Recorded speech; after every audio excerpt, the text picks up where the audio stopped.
All right, the first step to put a washer onto your string, your gut, is to take your washer and put the shiny side towards the long side of the string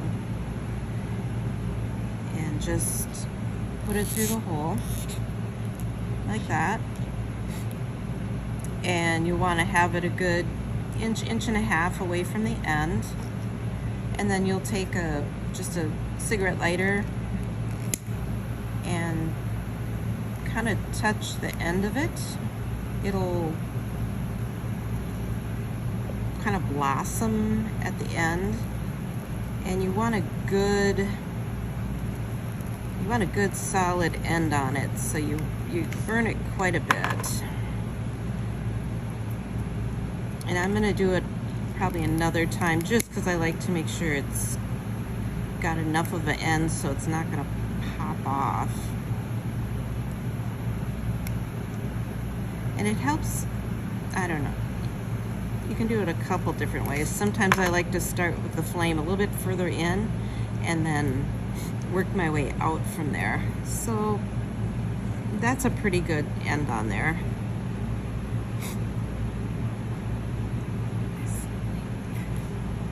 Okay, and then I'll keep the washer still kind of, I'll move it up a little bit, because what we're going to do is wind some string around this end. So I'll move it up a little bit.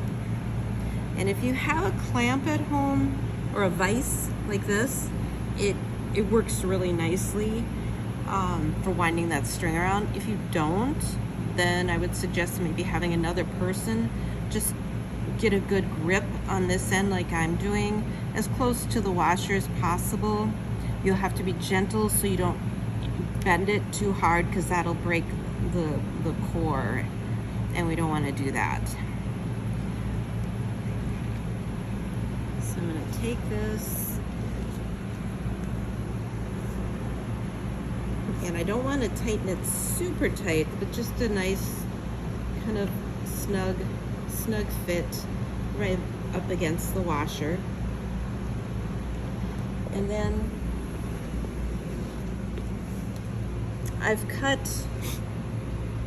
2 lengths of string, and both of these are about a foot long. It's probably more than you need, but I like to have extra versus not having enough.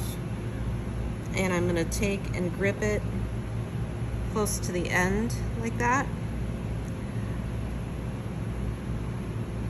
And then I'm going to hold on to this end and I'm going to place, to start, have it right up next to that burnt knot that you have.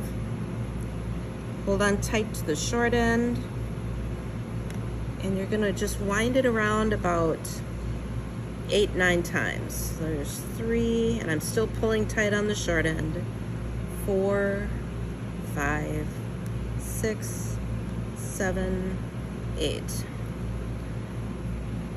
And then you want it to be flat. So if you loosen up on the long end or the short end, well, the long end, you'll see that it'll start to overlap, and we don't want that. We want it to be just nice and smooth. And then, keeping a nice tight hold, I'm going to, like you do for a granny knot, tie it 3 times. 2 and 3. And then from there, I just use a wire cutter, but whatever you have, a little scissors would certainly work fine.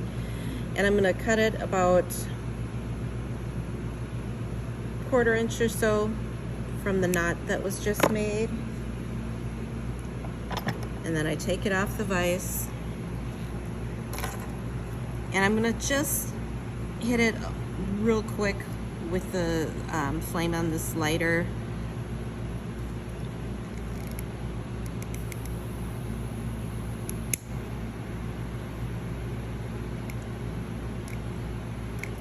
It just helps to kind of, we just want it just slightly black. I'm going to do a little bit more because this one isn't real good. Yeah, that's better. So just like that. And if the washer looks like the hole might slip through that yarn or the thread, I like to do this process twice just to make sure. So I'm going to back that up a little bit and we'll go through the same thing again. So I'm just going to use the second length. Again, gripping the short end, starting up close to the burnt end, and winding around up the same number of times. So 2, 3, 4, 5, 6, 7, 8. And I like it to kind of go over the first layer, just kind of securing it there. And again, with the tying 3 times, trying to keep it as tight as you can.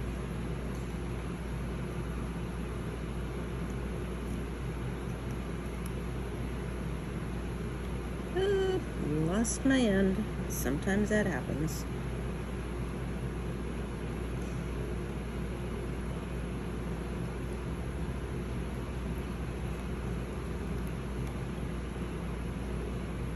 So I'll tighten it back down. Go to make my second one and the third one. And again, it's going to clip it about 1/4 inch from the knot in the thread. Take it off the vise and